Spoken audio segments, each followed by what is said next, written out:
But this afternoon, I would like to talk about gender, women's empowerment, and links to agriculture and nutrition.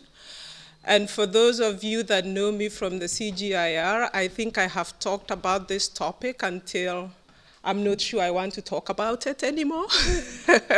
But gender is something we've talked about in the CGIAR for many years. I'm very excited to see a lot of the developments and the momentum that's been growing around looking at gender, and not just why it is important, but as Raju says, what it is that we need to do about it. So for this presentation, I'm not going to talk so much about gender and agriculture and what the issues there are, because I think we all know them, we all understand what they are. We've seen the recent FAO report on productivity differences as a result of gender inequalities and some of the impacts that we stand to gain if we address gender inequality. For example, they've talked about a 20 to 30% increase in agriculture productivity if we address the unequal access to resources between men and women. But what I would like to talk about more is what I see as some of the gender-mediated pathways between agriculture and nutrition. Mention what these are, what we know about them, and what are the gaps that exist as we move forward. I will use some of my work, some of my research at IRRI and at the International Center for Tropical Agriculture, and currently at CGIAR, to sort of talk about what are some of the things that we could do about these issues, and more important, what I think the role of research, both in agriculture and nutrition, is. To move things here. So I would like to start with this slide. Somebody in our breakout session said there haven't been many frameworks presented, but I would like to start with the framework that doesn't focus only on agriculture, but that really focuses on what else has to happen for nutrition and health outcomes. Because I think it's important that we put this into context, and that we think about all the other things that need to happen as we talk through the agriculture and nutrition links this week.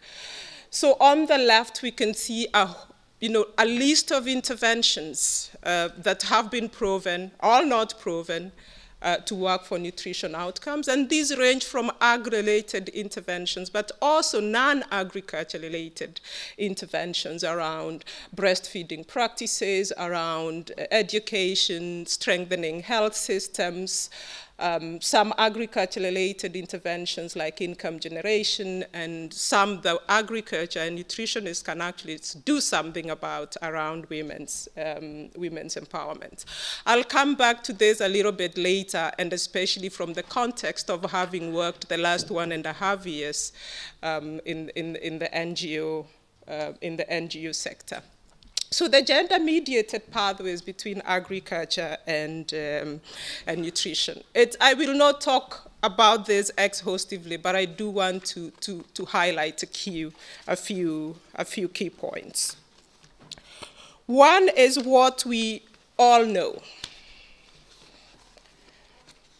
the role that women play in agriculture production, but also in nutrition, as food producers and as caregivers that have a very direct influence on child nutrition, but can influence child nutrition through the caregiving practices that they naturally do, as well as indirectly through their own improvements in nutrition.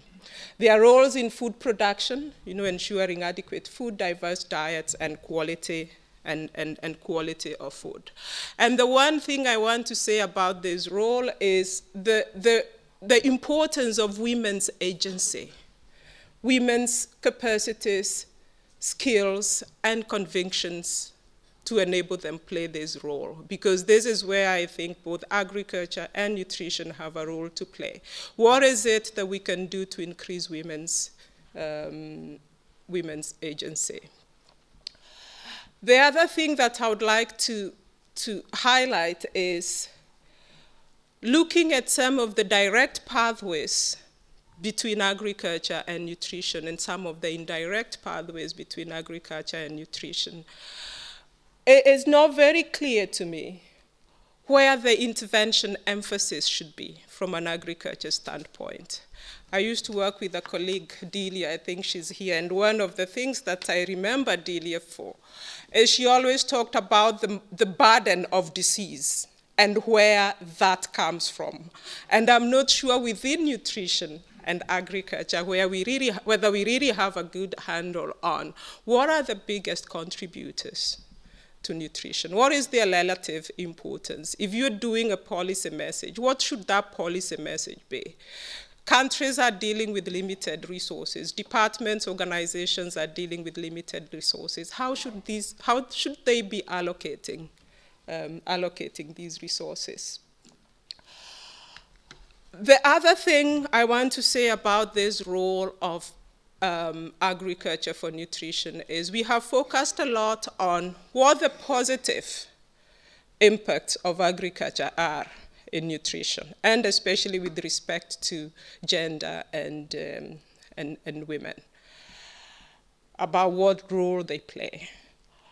But what we aren't talking a lot about, or what we're really glossing over, is what the impacts of a lot of the agriculture interventions are on women's time use, on women's decision making, and I'll just talk about time use, because we know time use studies have shown women spending a substantial amount of time on crop and livestock production, on household chores like water and firewood collection.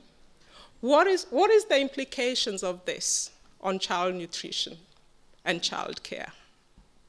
And we need some more rigor going into these kinds of studies. Recently with IFPRI, we've been involved in a gender and agriculture assets project that's been doing some time use studies, as well as looking at women's ownership of resources. From a dairy program in Mozambique implemented by Land O'Lakes, just introducing an improved breed of cattle, which is good, isn't it? You increase productivity, milk production goes up.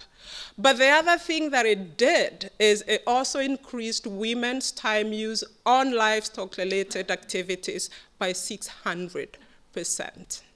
Because what happened is it shifted the roles for livestock production. The extensive system has men and boys going out and taking cattle to the fields to graze. The intensive dairy system has a cow tethered in the house with women going out to look for food and water to bring back to the cow.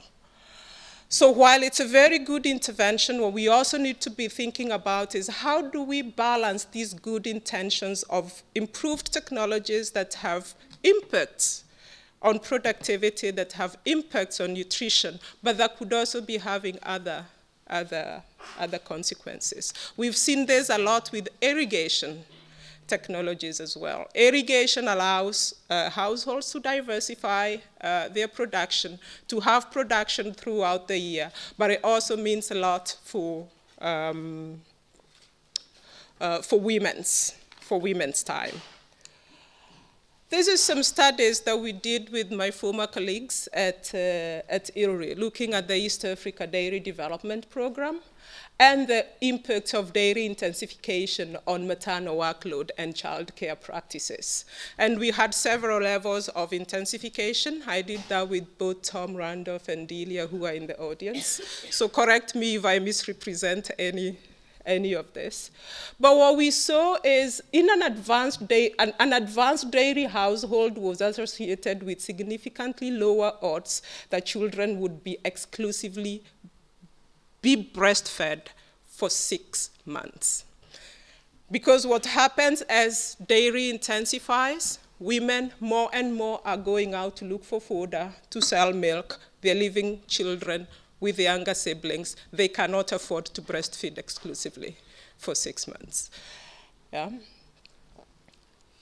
they were 6 times more likely to introduce water and 12 times more likely to introduce cow's milk to their children before 6 months.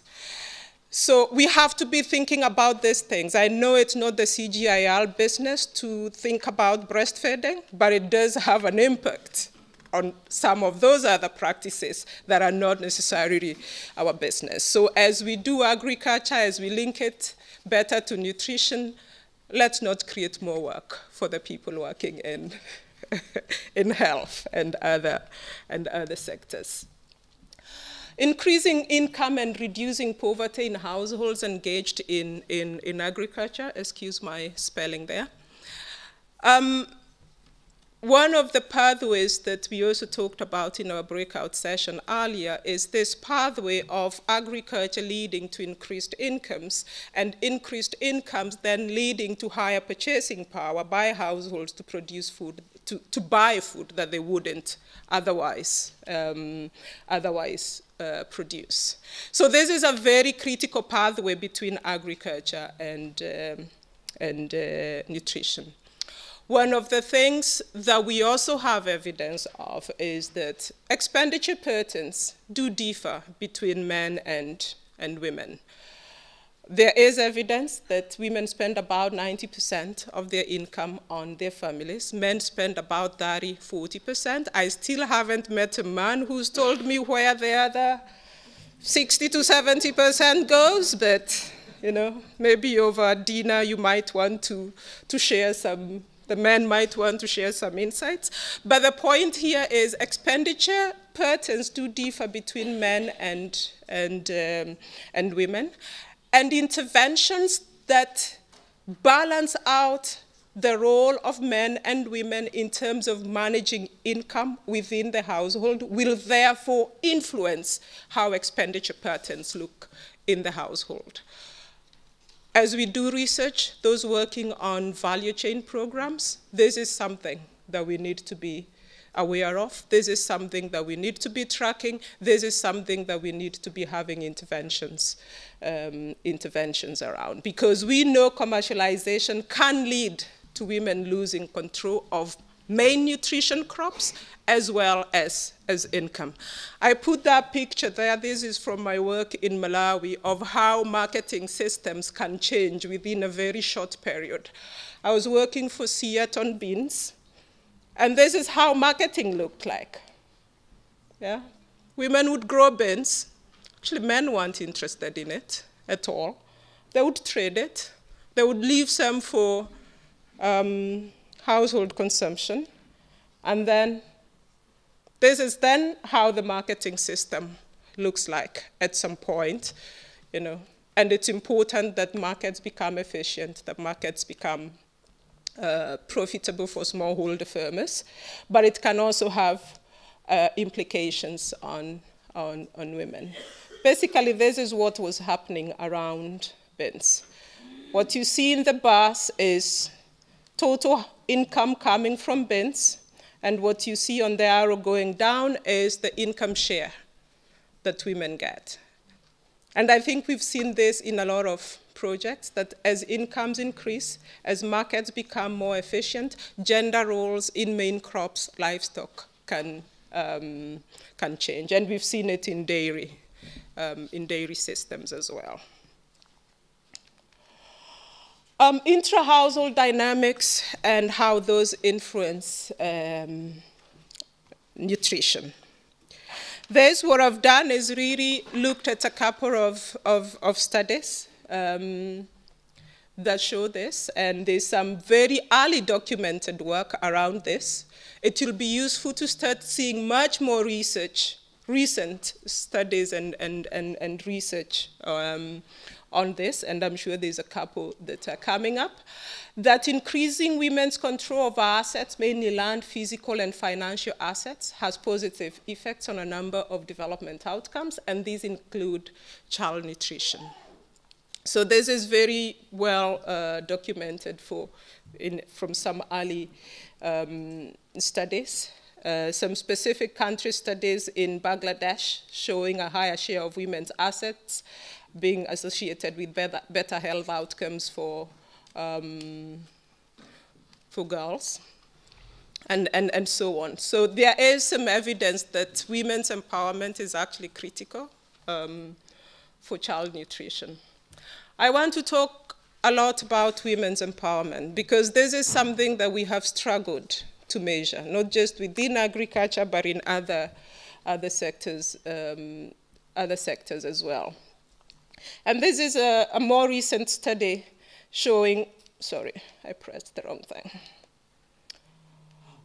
Showing in Bangladesh, children of women who accept domestic violence are 1.07 times more likely to be stunted than children of women who do not justify domestic violence, and some correlations with education as well. This is one of the biggest programs that CGIAR has implemented in Bangladesh. And this is a program that brought together multiple interventions around maternal child and health, sanitation, and women's empowerment, as well as agriculture-related interventions. And what we need to take away from this is women's empowerment individually had the most impact in terms of percentage point reduction in stunting of children. Look at agriculture production and fisheries, not to say it's important, but just to underscore how important women's empowerment is. One of the things that, of course, we've talked about is within ag and nutrition research, we've been very good at doing gender analysis and figuring out issues around gender and agriculture, and we now need to talk more about how we integrate women's empowerment into agriculture programming. And believe me, it's not training a group of women, because there's much more to women's empowerment than that. It's increasing access to resources and what kinds of partnerships we need to build to make sure that happens. So going back to this, what I wanted 2 minutes, Rajul, to talk about is having stepped out of research for a very short period of time. What I'm seeing within the NGO world is much more integrated programs that are not just agriculture, that are not just nutrition, but that are trying to bring different things together. And one of the reasons why NGOs are being very successful about this is you will find an agriculture unit in CGIAR, but you will also find the water and sanitation unit within the same organization. You will find the education program within the same organization, which actually helps to get these things implemented in an integrated manner. And this is an example of one of the programs that I'm working with that actually integrates sustainable agriculture, value chain development, women's empowerment, and nutrition, all in one program, and now talking about how we bring water and sanitation into the program. But one of the biggest questions then that I have for research is, how do we evaluate which of these interventions work, or what their relative importance is, or how we should even sequence them so that they have the biggest impact? How should this research design look like? Is it an RCT? We've just had a very interesting discussion on RCTs. But one of the advantages that I think, especially ag researchers, or the researchers in this room, we really should take advantage of is, how do we work with these development partners to figure out what works? Because they do have the capacity to bring these things together. A few takeaways. We know the role of women in both agriculture and nutrition. We need more evidence on the gender-mediating factors, such as time use. I always think it should be standard practice for everyone implementing an agriculture program to really look at the impacts of what they're doing on time use and what implications that has on women. But we also need more robust evidence on what kinds of empowerment are critical for what nutrition outcomes. So for example, increasing women's decision-making might increase their ability to actually then decide what will be eaten or what will be purchased with income from ag interventions or all other interventions. But so far, we really don't have a lot of evidence in terms of if you are implementing a certain kind of agriculture program, what kind of empowerment outcomes should you be looking for? Because we also know that as people working in ag and nutrition, we can't go the whole, I don't know, you can't do the full Monty of women's empowerment. That we do need to be very specific about what kind of interventions, what kind of empowerment outcomes should we be looking for. And then the integrated programs, they're being integrated, but how do we articulate what the impact pathway between these integrated programs and better health and nutrition outcomes are. And of course, I would like to see much more strategic partnerships between research and development, not just coming in to do an impact evaluation, but all the way from how those programs are actually designed so that we can have the evidence of what works. Thank you very much.